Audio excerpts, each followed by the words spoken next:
మంచు మోహన్ బాబు డిసిప్లైన్ కు మారు పేరు మంచు మోహన్ బాబు ఫ్యామిలీ. ఒక పక్క మంచు విష్ణు, మరో పక్క మంచు మనోజ్, ఇంకో పక్క మంచు లక్ష్మి గారు. అందరూ తండ్రి దగ్గర చాలా డిసిప్లైన్ గా ఉంటారు. అసలు తండ్రిపై ఏగ కూడా వాళ్ళనివ్వరు. అలాంటిది ఇప్పుడు తండ్రే కొడుకును కొట్టాడని, కొడుకే తండ్రిని కొట్టాడని ఒకరిపై ఒకరు పోలీస్ స్టేషన్ లో ఫిర్యాదు చేసుకోవడం మాత్రం ఇప్పుడు రెండు తెలుగు రాష్ట్రాల ప్రేక్షకులకి ఆశ్చర్యాన్ని కలిగిస్తూ ఉంది. అసలు మంచు ఫ్యామిలీలో ఏం జరుగుతోంది? ఆస్తులు తగాదాలా లేక ఇంకేమైనా ఉన్నాయా? ఆస్తుల కోసం ఇంతవరకు తెచ్చుకోవాలా?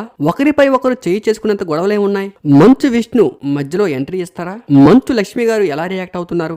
మంచు మనోజ్ ఇంటి చుట్టూ కూడా 100 మంది బౌన్సర్లు, మంచు మోహన్ బాబు ఇంటి చుట్టూ కూడా 30 మంది బౌన్సర్లు. మనోజ్ ఇంట్లో ఉన్న సీసీ కెమెరా తాలూకా హార్డ్ డిస్క్ మిస్సింగ్. రీసెంట్ గా కన్నప్ప పోస్టర్ లాంచ్ అయ్యాయి. ఇందులో ఏదైనా ప్రమోషన్ స్టంట్ ఉందా? అలాంటి ప్రమోషన్ స్టంట్ ఉంటే మనోజ్ హాస్పిటల్ రాడే. హాస్పిటల్ కి వచ్చి మెడ కట్టేయించుకొని తీవ్ర దుఃఖంతో వెళ్లిపోయాడు మంచు మనోజ్. మంచు విష్ణు గారు ఎక్కడున్నారు?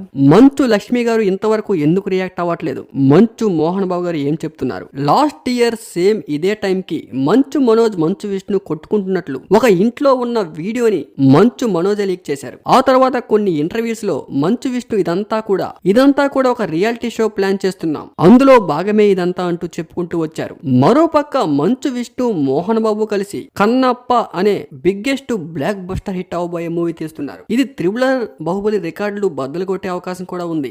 ఎందుకంటే ఇది భారీ బడ్జెట్ మూవీ. ఈ సినిమాకి తెలుగులోనే కాకుండా హిందీ, తమిళ్, కన్నడ, మలయాళంలో కూడా భారీ ఎత్తున రిలీజ్ చేయబోతున్నారు. కొంపదీసి ఈ సినిమా ప్రమోషన్ లో భాగంగా ఇలాంటివి ఏమైనా చేస్తూ ఉన్నారా అంటే అది నమ్మశక్యంగా లేదు. ఎందుకంటే మంచు మనోజ్ నిజంగానే దెబ్బలు తగిలాయి అన్నట్లుగా హాస్పిటల్ కి వెళ్తూ మెడ కట్టు వేసుకొని తీవ్ర దుఃఖంతో ఇంటికి వెళ్లిపోయాడు. అందరి ఇంటి చుట్టూ కూడా బౌన్సర్లు, ప్రతి మీడియా ఛానల్ కన్ను అటువైపే.